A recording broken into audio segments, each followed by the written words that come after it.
sooner that the building movement is brought to the attention of the engineer on record, the better. And the savings are enormous in that sense. Yeah, if you're looking for an RFI template to just start the conversation, say that you guys get awarded, we can send an RFI template over to you and it'll stay there just the same language. It basically spells out, hey, we need to know what the building structural movement is and blah, blah, blah. If you're using L over 360, that's probably not a good thing, but, and it can spell out that there's limitations, for manufactured systems, usually about half an inch.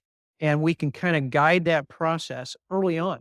You can have the template, send it out in advance without even us, and you'll get answers back real quick. And so that's where we love to be able to be an advocate for our clients. Yeah. And even a step before that, we would love to, it takes very little time for somebody with a level of experience of Stuart and the rest of the team to look at a set of architecturals or structurals and very quickly be like, yeah, you're probably going to need a head receptor there.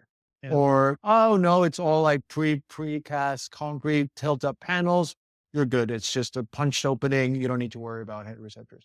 So, and for those cases, you don't even need an RFI.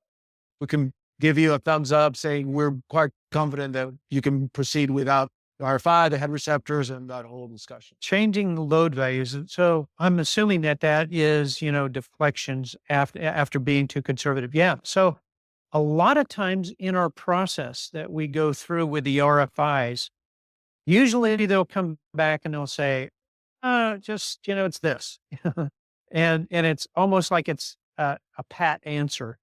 And it will come back and say, okay, guys, this doesn't work with manufactured glazing systems. Stick built, we're really needing to have some actual calculated building structural movement. And that's whenever they'll come down. They'll outline it.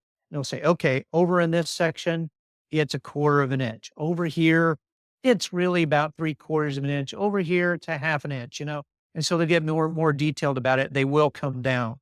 So it's a process of working through that and trying to get the real answer.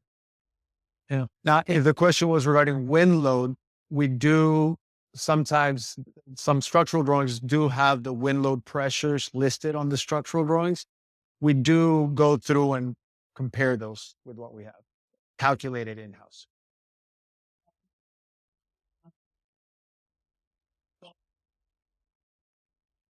The heads of glazing systems. Yes. So let me back up to that area, and I'll let Javier kind of talk. It'll be a similar type of. And we're actually working on a project in San Diego now, in which it's a window wall system that is captured above and also on the jambs. So if you think about that, you have the floor where the window wall is resting will move laterally. The floor above would move some more, but the frame remains vertical. It remains rectangular. It just like rides along with the system. So in those cases, we don't need to worry about the delta fallout because again, you don't have a rhomboid trying to fit into a square rectangular glass. So in those cases, the drift joints would allow us to basically exclude that requirement and just call it good. There's no differential. Yeah. Basically it all boils down to fitting a rectangular piece into a rhomboid piece. That's the premise of the whole delta fallout thing. And may I add, the delta fallout is a very dramatic name that ASCE 7 chose, but it's because it's not that the whole glass is going to fall out. I mean, it could, but they consider failure whenever the glass comes in contact with aluminum. When that happens, no, that's failure. Probably it's not going to break, but again, the code takes a somewhat more conservative approach and saying, let's just not allow any contact between the glass and the mullion tongues or the mullion, whatever part of metal is close to the edge of the glass.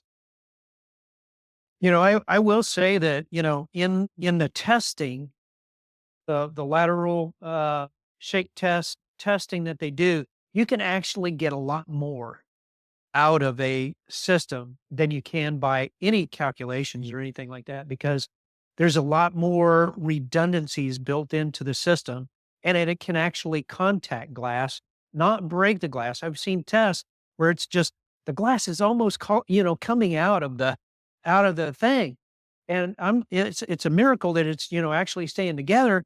And you see it at the end of the test, it's all back to kind of square. It's like, okay, it passed. Yeah. But you can't get there with the calculations and so it's always better to have those tests to be able to try to validate. For an engineering quote, just send construction documents to info@jeistructural.com or check us out online at jeistructural.com. Look forward to working with you.